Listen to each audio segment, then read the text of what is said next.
ये और भी ज़्यादा आसान है। इसकी फॉर्म देके घबराओ मत कि ये क्या चीज़ें आ गई, नहीं, ये और ज़्यादा आसान है। कैसे समझाता हूँ, सवाल पढ़ो पहले। लिखा हुआ है कि find limit x tends to 1 for function x, कि हमें फंक्शन x के लिए लिमिट पता नहीं है। अगर लिमिट हमारी x की 1 तक गई है, जहां पर फंक्शन ये दे रखे हैं। अब ये क्या है, पहले इसको समझना सीखो। इसका मतलब है कि अगर x की वैल्यू जो है वो 1 से ज़्यादा है तो आप फंक्शन ये वाला लीजिए, और अगर x की वैल्यू 1 से कम है या फिर 1 के बराबर है, x इज लेस देन और इक्वल टू 1, तो आपको लिमिट वो फंक्शन फिर ये वाला रखना है। मतलब यहाँ पर दो अलग अलग लिमिट निकलेंगी आपकी। एक लिमिट निकलेगी 1 से कम वाली, एक लिमिट निकलेगी 1 से ज़्यादा वाली। समझ में आ गई बात? तो इस तरीके से दो लिमिट यहाँ पर निकाली जाएंगे। उन्हीं को बोला जाता है लेफ्ट हैंड लिमिट और राइट हैंड लिमिट। कैसे, किस तरीके से, देखिए अगर ये नंबर लाइन के ऊपर यहाँ पर ये 1 है, तो अगर हम 1 से ज़्यादा की लिमिट निकालेंगे तो ये कौन सा हैंड हो गया भैया, राइट हैंड हो गया। मेरा भी ये राइट हैंड है तो ये हो गई राइट हैंड लिमिट। और अगर हम 1 से छोटी वाली ये निकालना है लिमिट, तो ये क्योंकि लेफ्ट हैंड है तो ये हो जाएगी लेफ्ट हैंड लिमिट। तो कम के लिए लेफ्ट हैंड और ज़्यादा के लिए राइट हैंड। तो ऐसे आपको इसको करना है। अब अगर मैं लेफ्ट हैंड लिमिट की बात करूँ, LHL की बात करूँ, तो limit x tends to 1 negative. ठीक है जी। अब अगर हमारी x की वैल्यू कम है तो हमें फिर फंक्शन ये वाला लेना है। यही मेन चीज़ है कि फंक्शन चूज कैसे आपको करना है। अगर ये काम कर लिया तो समझ लो सारे काम आसान हो गए। अब हमें कम के लिए ये वाला फंक्शन लेना है तो हमने ले लिया। अब यहाँ पर रखना है हमें वही जो हमें लिमिट की वैल्यू दे रखी है। तो यहाँ पर हमें वैल्यू दे रखी है x, वो x की वैल्यू दे रखी है 1, तो यहाँ पर x स्क्वायर की जगह हम रख देंगे 1 का स्क्वायर माइनस 1। इसको आप सॉल्व कर लेंगे। इस लिमिट को यहाँ पर हमने लगा तो दिया ही है। अब इसको सॉल्व करके लिख लो, 1 का स्क्वायर 1 ही होता है, -1 का -1 आ जाएगा और 1 में से 1 जाएगा, 0 बचेगा। ये हमारी आ गई राइट हैंड लिमिट।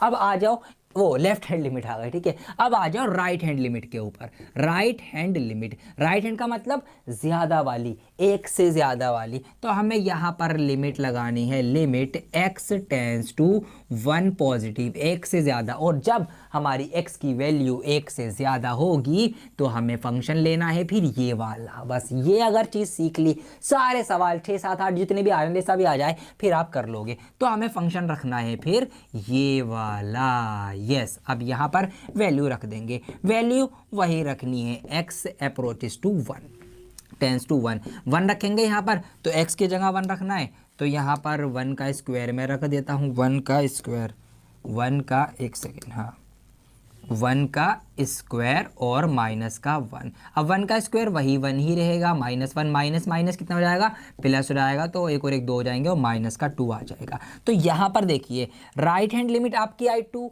और लेफ्ट हैंड लिमिट आपकी आई 0। जब भी ऐसा हो जाए कि आप दो लिमिट निकालें, ज़्यादा वाली और कम वाली, और दोनों अलग अलग आए, दोनों डिफरेंट आए, दोनों अलग आए, तो क्या होगा, तो आपको लिखना है कि ये जो लिमिट है ये एग्जिस्ट नहीं करती। ठीक है, लिमिट डज नॉट एग्जिस्ट, कि भैया इसका अस्तित्व नहीं है। या फिर जो हमसे ये कह रहा है find limit x tends to 1, कि x अगर 1 तक जा रहा है इस फंक्शन में तो इसकी लिमिट निकालो, तो भैया नहीं निकाल सकते, एग्जिस्ट नहीं करती इसकी लिमिट। अगर ये लिमिट अलग अलग आ जाए, अगर ये 1 आ जाती, ये भी 0 आई थी, ये भी 0 आ जाती, तो फिर आंसर हमारा आ जाता। या ये -2 आई थी, ये -2 आ जाती, तो भी आंसर आ जाता। लेकिन अगर ये अलग अलग आए तो आपको ये लिख के सवाल जो है वो वहीं छोड़ देना है। अब एक डाउट आपके मन में आ सकता है कि सर अगर यहाँ -1 था, यहाँ +1 था, फिर लिमिट हमने दोनों की 1 ही क्यों रखी? इसको ऐसे समझो, इसका क्या मतलब है, इसका मतलब है x से छोटी लिमिट।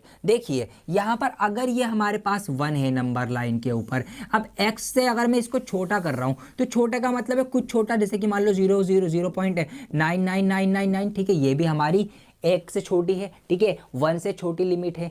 अब इसका मतलब क्या है कि ये कुछ कम है 1 से, ठीक है, 1 से ये कम है। लेकिन अगर मैं इसको राउंड ऑफ करके लिखूं तो नियर बाय किसके है, ये नियर बाय तो 1 के ही है ना ये, तो इसीलिए हम इसके लिए भी 1 ही यूज़ करेंगे। और ऐसे अगर हम इसकी ज़्यादा वाली लिमिट देखें तो ज़्यादा वाली भी मान लो 1 पॉइंट कैसे हुआ होगा, 0 0 0 0, ठीक है, 1, तो कुछ ज़्यादा बड़ी है ये, हल्की सी पॉजिटिव की तरफ गई है ये। तो इसको भी अगर हम राउंड ऑफ की फॉर्म में देखेंगे तो ये भी नियर बाय किसके है, नियर बाय तो ये भी 1 के है ना, तो इसीलिए हमने इसको भी 1 के ही बराबर एग्जैक्ट रखकर सॉल्व किया है। आपको भी यही सॉल्व करना है, क्योंकि लिमिट का मतलब है, इसको हम ऐसे भी तो पढ़ते हैं कि लिमिट x अप्रोचेस टू 1 कि लिमिट x अप्रोचेस टू 1, 1 तक पहुंच रही है, 1 पर नहीं पहुंची, 1 को क्रॉस नहीं किया, 1 तक पहुंच रही है। तो अगर 1 तक पहुंच रही है तो इसका मतलब ये 0.999 भी हो सकती है ना। इस तरीके से समझो, लिमिट x टेंड्स टू 1, 1 तक गई है तो 1 के करीब पहुंची है, तो वो करीबियत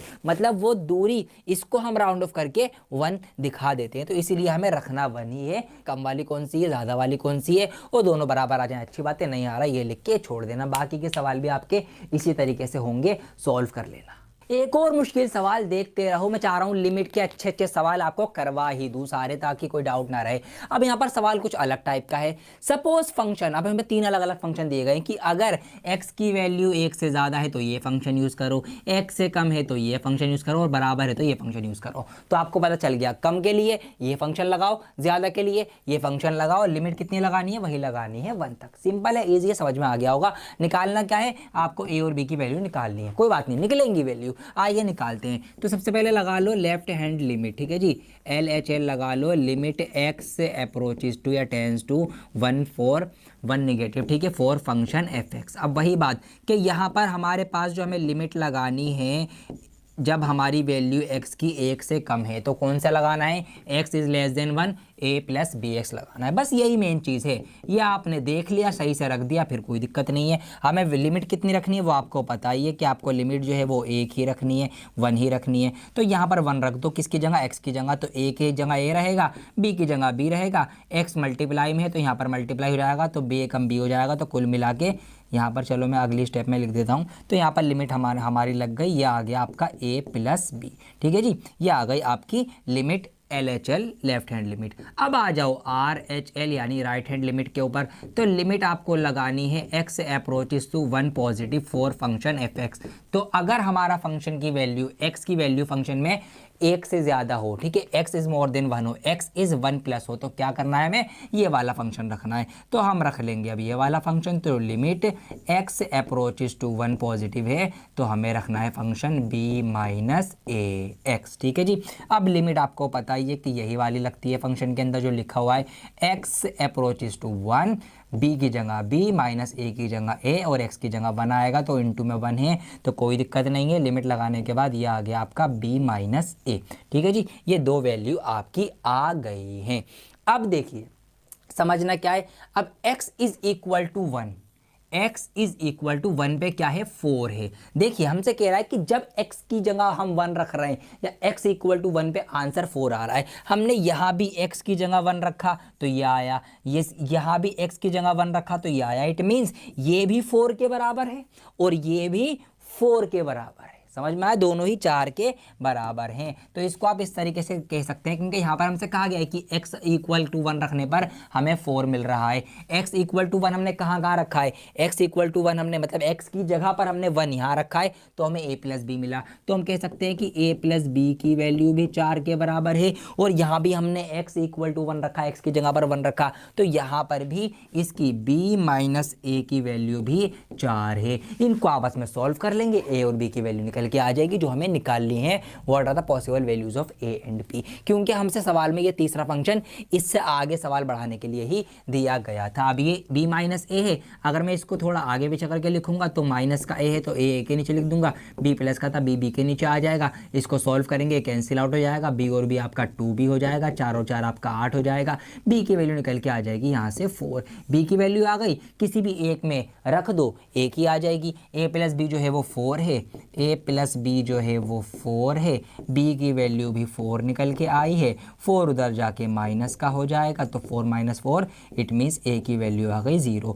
तो a की वैल्यू मिल गई हमें 0, b की वैल्यू मिल गई हमें 4, यही हमारा आंसर है। ये इस तरीके से सॉल्व हो जाएगा। तो ये थे लिमिट्स के कुछ क्वेश्चंस जो हमने यहाँ पर सॉल्व कर लिए हैं। फंक्शन देख के घबराना नहीं है, बस 2 बार करना है, कम में कौन सा लेना है, ज़्यादा में कौन सा लेना है, बराबर है तो क्या करना है, यही सब चीज़ें हैं। तो आई होप जितने सवाल मैंने आपको कराए कॉन्सेप्ट समझाने के बाद, तो अब आपको लिमिट क्लियर हो गई होगी इतनी कि अब आप लिमिट के क्वेश्चंस बनाने लगेंगे। सारे क्वेश्चंस इस पीडीएफ में आपको मिलेंगे, जो मैंने सॉल्व करवाए वो भी, जो मैंने आपको प्रैक्टिस करने के लिए दिया है, जो सिर्फ आपको समझाए हैं वो भी फुल्ली